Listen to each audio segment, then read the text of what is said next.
The Apple iPhone 16 Pro Max is bigger and more powerful than ever. It has a beautiful screen, an excellent camera array, and new camera controls that could change how you approach iPhone photography. Power and battery life both get a boost to make this the big screen smartphone of your dreams. Apple Intelligence offers some useful and intriguing features, but it's not yet the thing that will or should drive upgrades. Still, if you have been holding on to an iPhone 12 or 13 Pro Max, this is probably the moment for a big screen upgrade.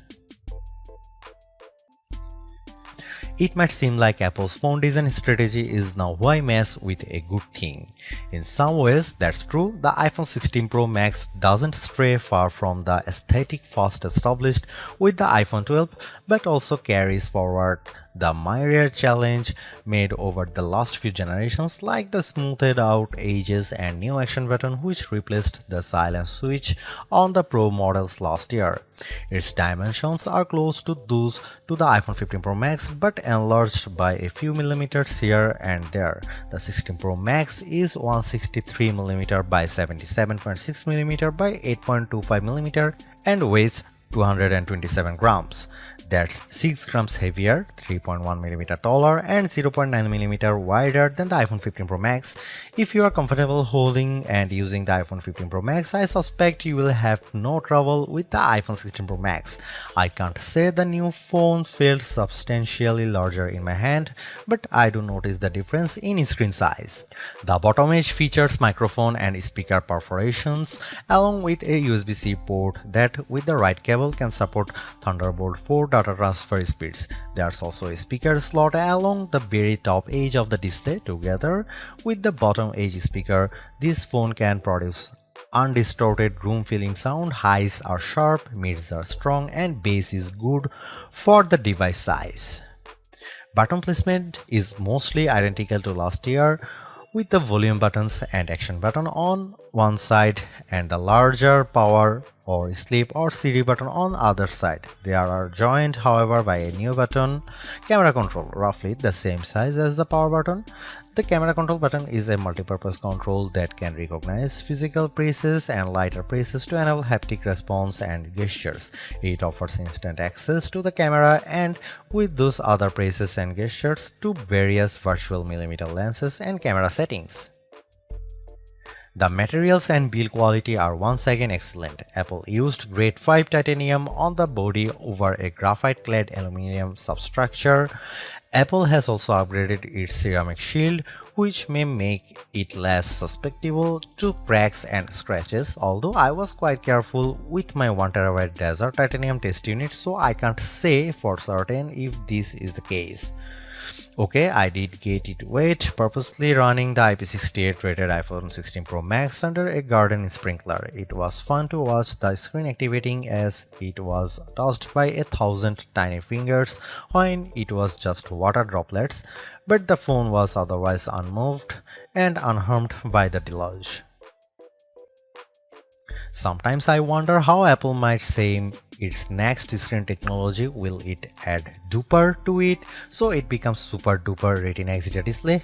I mean, it may have boxed itself into a corner, but Apple skirted the issue this year by leaving its iPhone display technology pretty much untouched.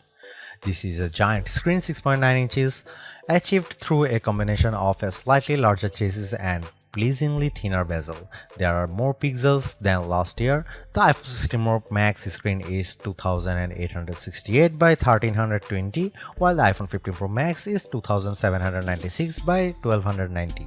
There's more pixels but not a higher density. This is still 460 ppi and so falls behind the Samsung Galaxy S24 Ultra's QHD Plus display, at least on the ppi front.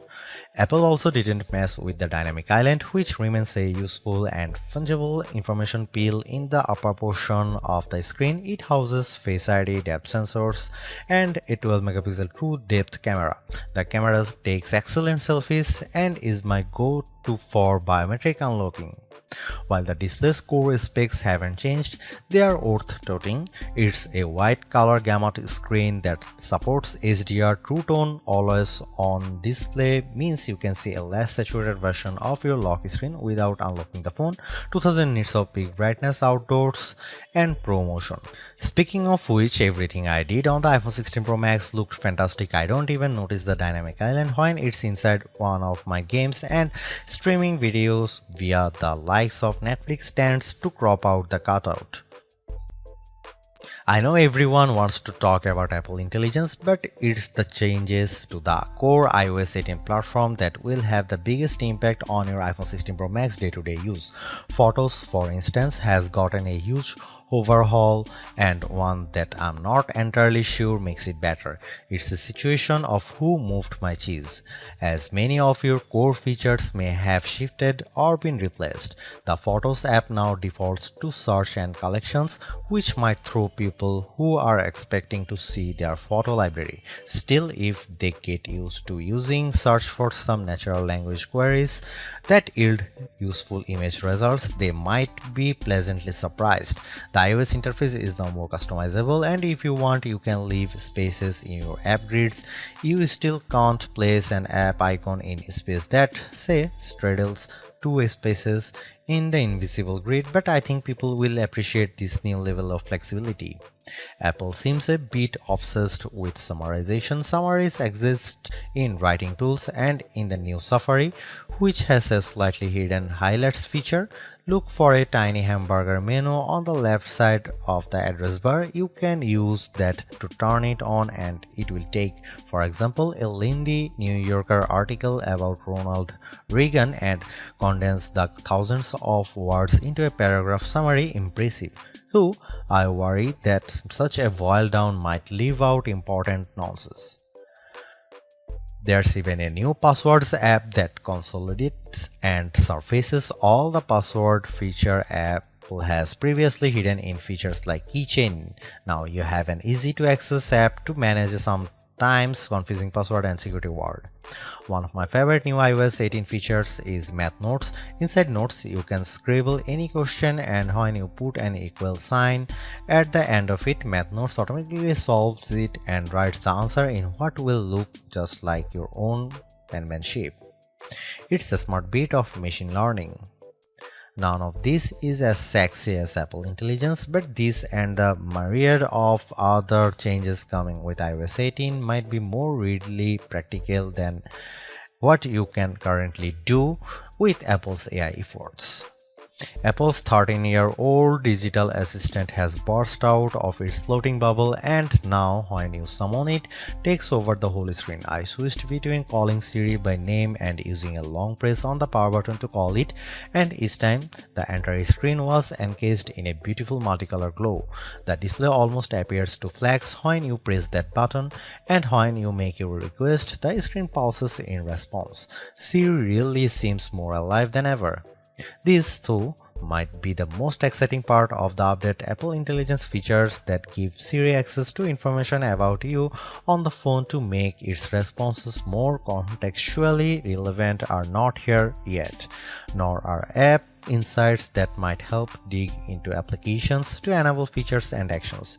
Instead, we get a Siri that is somewhat better at handling the ahs and ums that sometimes happens when you are trying to craft a Siri prompt. I found that Siri can understand some confused talk, although if you are nearly incoherent, Siri will be lost too. Siri did well on some question and was effective at opening the FaceTime camera when I said I wanted to take a selfie. It also did well when I asked how I could share my Wi-Fi password, returning a concise step-by-step guide. One other nice Siri update is the text to Siri. All it takes is 3 taps on the bottom of the screen to open a Siri window in which you can type in your prompt. It's a nice, discreet way of getting the answer or help you need. Writing tools, which you can find when you type text in notes, emails, or messages, offers to make your writing better in a variety of ways. I'm a confident writer and communicator in email and messaging, so AI assistance in these tasks doesn't appeal to me. There are 2 million who feel otherwise and may find these tools useful. I noticed how while writing tools offers to make your text more professional, concise and friendly, it does a stellar job of never losing a misconstructing the meaning of your original text. Photos is where Apple Intelligence shines. The new cleanup option in Edit is effective at removing unwanted objects from phone. When I opened a photo and tapped the cleanup eraser icon, it immediately offered to remove a few people from the background of my photo. I wanted to keep them, so I choose an object I wanted to remove, drawing over it. Precision is not a necessity. I drew over parts of it and cleanup identified the complete object. When I took a picture of my wife at an outdoor restaurant, I noticed that you could still see all the cars parked behind her. I used cleanup to remove them one by one. It did a good job. In all, Apple Intelligence shows early promise, but compared Google Gemini and Galaxy AI, it seems a bit limited. Siri still doesn't have that open LLM feel where you could ask it almost any question or solve any problem. There is no AI image generation, not even the promised Gen emojis. It's still an English-only tool, and the promised third-party integration with ChatGPT and potentially Gemini have yet to materialize. It's a good effort, but this version of Apple Intelligence is not the one that will spark a billion upgrades. While Apple hasn't radically changed the iPhone's camera array, there are enough changes in hardware, software, and image processing, along with the aforementioned camera control button to make the imaging system feel fresh and new. On paper, we have just one notable megapixel upgrade, the 48-megapixel ultra-wide camera, which will not only improve wide-angle shots but has a measurable impact on macro quality. Still, even though Apple didn't squeeze a much higher pixel count into the main camera, it did upgrade the sensor and is promising much faster shutter speeds, and the autofocus is now enhanced with dual autofocus sensors. These are the kinds of incremental changes that should improve both the experience of using the quality delivered by the main camera sensor, but they are also hard to measure. More on that in a bit. The 12-megapixel 5x optical zoom is essentially unchanged from last year's iPhone 15 Pro Max. The biggest news here is found not on this phone but on its little brother, the iPhone 16 Pro, which also gets the Tetra Prism lens. Last year's Pro model was stuck with a just 3x optical zoom camera. Similarly unchanged is the 12-megapixel FaceTime camera on the front. Here are some camera samples of iPhone 16 Pro Max.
By every metric, the iPhone 16 Pro Max's new A18 Pro SoC is a beast. It outperforms the A17 Pro and Qualcomm's Snapdragon 8 Gen 3 in most benchmarks. While Apple isn't backing the CPU with as much memory as you might find in, for instance, a Google Pixel 9 or Samsung Galaxy S24 Ultra, the iPhone 16 Pro Max and its A18 Pro chip make good use of the 8GB it has. That the iPhone 16 Pro Max is essentially a mini computer in your pocket should surprise no one. Apple Silicon has provided ample power for everything from everyday productivity tasks to 4K video editing and AAA console gaming. The A18 Pro is no different, but in this case, we have an even larger canvas on which to enjoy its benefits. I'm not sure I could find a task this phone couldn't handle. If I have one criticism, it's that the phone does seem to get a bit warm during, for instance, gameplay and video editing in CapCut. I don't know if this is the graphite covered aluminum substructure more efficiently delivering heat from the chip to the body or the phone overworking. The good news is that this does not adversely impact performance or battery life. Call quality was good, and I am pleased to see that this is now a future-leaning platform with Wi-Fi 7 support. There's also Bluetooth 5.3 support and second generation ultra-wideband. It helps in my Find My app, which I used when I purposely misplaced my new AirPods 4. In the US, the iPhone is now eSIM only, which I like, although some people miss the physical SIM card. I appreciate the ease of switching eSIMs from one phone to other and how easily the iPhone 16 Pro Max lets you switch between multiple eSIM numbers on the iPhone 16. The iPhone 16 Pro Max delivered some of the best Future Labs battery drain results I have seen. We got an average 16 hours of battery life on our tests, and anecdotally I saw between 14 and 17 hours depending on activity. That's impressive. Apple is finally supporting QI2 wireless charging technology and provided me with a new QI2 supporting MagSafe charger and a 30-watt charge adapter. The iPhone 16 lineup ships with a 60-watt capable USB-C cable but no charging adapter. Using those two accessories, I recharged the iPhone 16 Pro Max at 44% in 30 minutes. Apple claimed 50% in 30 minutes, so this is pretty close. A full charge took about 2 hours. One thing not a lot of people know is that with a standard USB-C cable, you can charge your AirPods or Apple Watch off the iPhone. The iPhone 16 Pro Max have everything we have come to expect in a year-over-year upgrade even without Apple Intelligence.